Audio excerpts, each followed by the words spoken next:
The wildfires raging throughout the state. That's right. More than 2.25 million acres have burned in California this year already.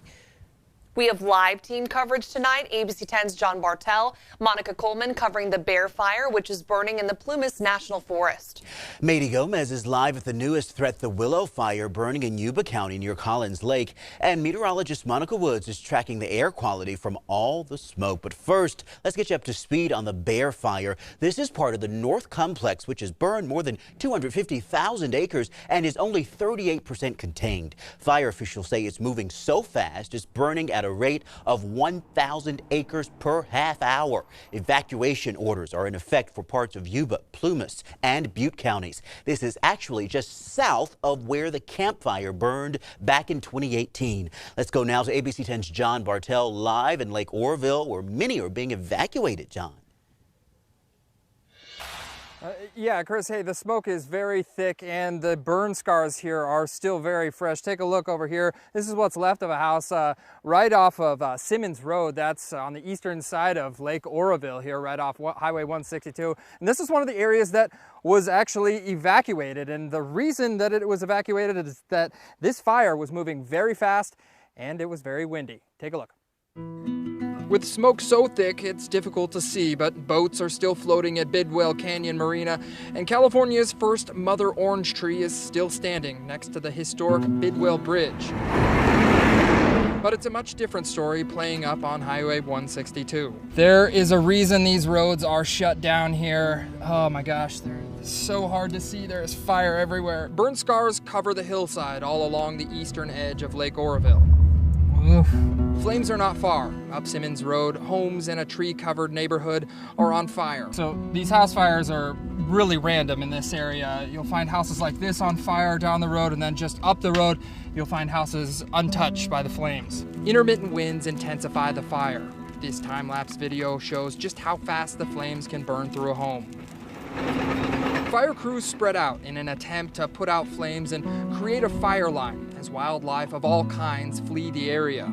It's getting really close. Further down Simmons Road, water hoses were left around the home, but with weak water pressure, our efforts were minimal to get the ground wet.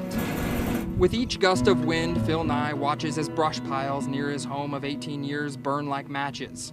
Seems pretty safe here, you know, and got everything very cleaned up around here. And Fire crews keep a close eye, but Phil went to great lengths this spring to create defensible space around his home. So this doesn't worry you at all, like it's pretty close. No, it could be okay. Phil ignored evacuation orders. Defensible space or not, the fire on Simmons Road is dangerous and unpredictable.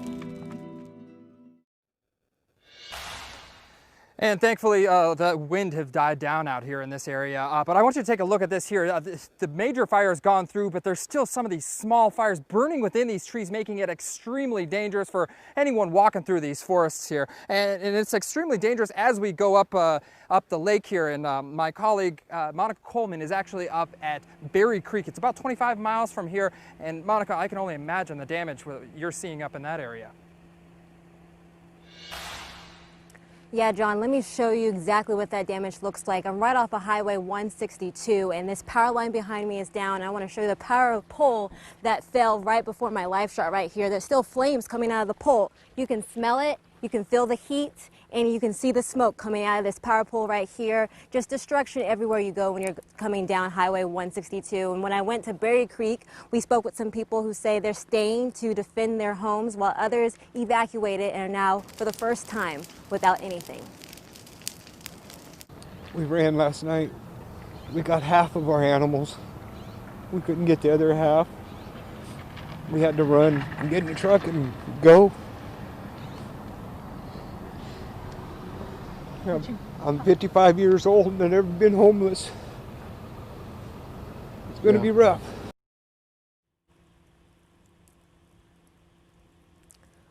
I want y'all to take a look right behind me. This is Lake Oroville. You can barely see it, but there are still a couple boats docked out that way. But earlier today, it was a little bit clearer as the night comes to a fruition. It's getting smokier and smokier. The skies are orange, the sun is red as the smoke just fills the air.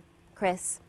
It is just heartbreaking to hear him talking about this new reality right now. The community really is devastated from these fires. Or Monica Coleman giving us a live look at what they're dealing with tonight. And I want to show you this. With all the fires, people in the Bay Area woke up to look at that orange and red skies, the smoke blocking the sun. Some saying it feels apocalyptic. I want to show you a live look at the Bay Bridge right now. Again, you see that orange haze in the sky. Monica tells us more about the air quality and how dangerous it is for all of us right now, Monica.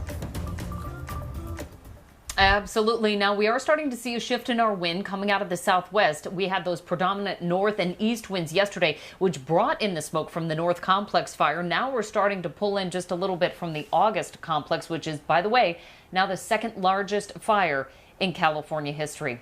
Here's a look at our current air quality, and you can see some of the dots there representing unhealthful and unhelpful for sensitive groups. We have some very unhelpful and hazardous air a little closer to the coast, where we were seeing some of those golden pictures, those eerie pictures coming out of the Bay Area. Southwest winds, though, like I said, starting to change up this smoke pattern ever so slightly. Here's what it's looked like for most of the day, and you can see what appears to be cloud cover. That's all smoke moving through the valley. There is no clouds to be found out there. Up at the Tahoe Basin, it's actually clear skies with blue skies up there. Temperatures, meantime, because of the dense smoke, have stayed about 14 to almost 30 degrees cooler than yesterday at this time, holding in the 60s and 70s for the most part. It's warmer for some of the foothill locations that are actually seeing just a little bit less smoke. Again, tonight, we see a shift in our weather pattern with our winds. That's going to push some of that smoke a little farther off to the east into the foothills and the Sierra. We'll talk about that and the cooler weather ahead coming up. Thank you, Monica. The winds are not helping the newest fire, the Willow Fire in Yuba County. This one started overnight in Loma Rica and burned to 1,000 acres. It is not contained, and mandatory evacuations are in effect. We are going to go to ABC 10's Mady Gomez when we can, but reception, it looks like Mady actually is here. So let's go right to her about this Willow Fire. Mady, what's the latest with this one burning in Yuba County? Hey, Madison. So what I can tell you is that right now the Thousand Trails community is currently under voluntary evacuation orders. We're on Marysville Road in unincorporated Yuba County. This is about 5 miles southwest of Loma Rica, where 3,000 people were evacuated overnight because of the Willow Fire. Now, you can't see much from where I'm standing here, except that ominous glow behind me in the sky. But let me show you what the affected area looked like last night. This video was taken by CAL FIRE as their trucks were driving by. A couple, you can definitely see the flames on their left and on their right side as they were driving by. Now, a couple hours ago, we were told by CAL FIRE that the Willow Fire currently stands at over 1,300 acres with 0% containment. Over 700 structures are threatened.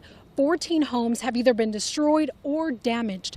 Luckily, no injuries have been reported. CAL FIRE says the cooler temps have helped, but the firefight is not over. The wind has obviously subsided, and so that worked in our advantage. So now we have to deal with the low humidities that we're still experiencing and some of the rapid fire growth and spread that has to do with these steep hills and canyons that we're dealing with. You heard it there. The firefight continues. Now, I asked CAL FIRE when the evacuated community of Loma Rica would be able to return. They said as soon as the fire is out and it is determined to be safe, they will, of course, let people know. Now, they couldn't give me an exact timeline because, as we know, fire is very unpredictable. But as things stand right now, we are looking a little bit better. I also wanted to mention that a cat was saved from a burning area by a firefighter. Now, this was on Skyview Road. So if this is your cat, if you're missing your cat, please let us know. And of course, we're going to help you reunite with your pet. I'm going to turn it back to you, Madison. Oh, Mady, thank you so much. That's so sweet of you to mention that. I know so many people right now are searching for answers, and hopefully we will be able to bring that to you coming up on the news at 5.